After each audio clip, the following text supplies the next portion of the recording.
اور انہوں نے اچھا برا سارے ٹائم دیکھ لیے. ایک مضبوط شخصیت تھے.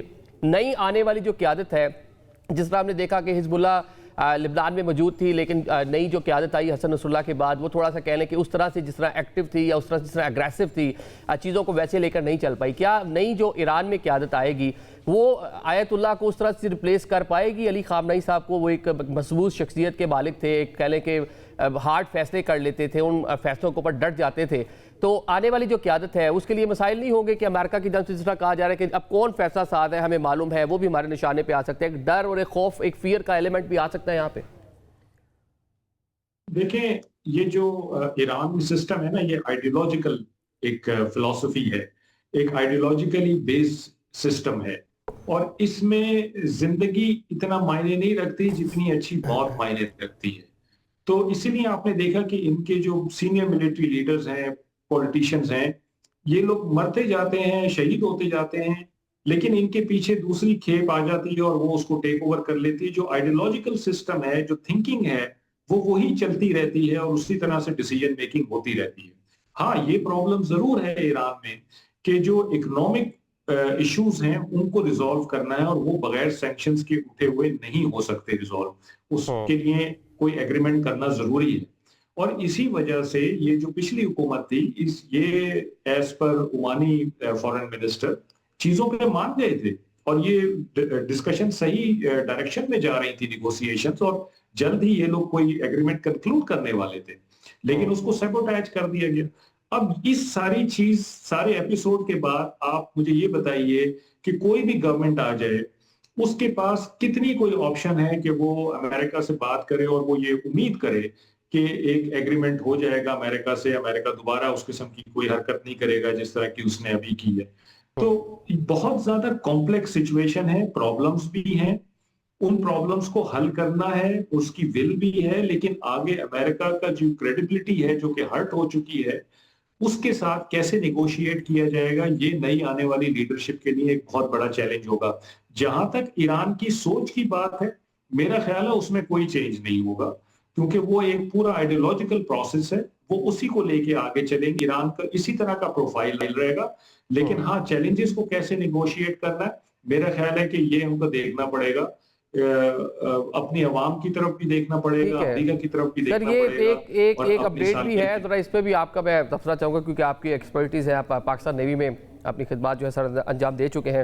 ابراہیم لنکن کے اوپر اٹیک کیا گیا تھا آج ایران کی جانب سے, میزائل داغے گئے تھے, انہوں نے اس کو اس طرح سے ہٹ نہیں کر پائے, مطلب پاس بھی نہیں پہنچ پائے, یہ امریکن دعویٰ کر رہے ہیں.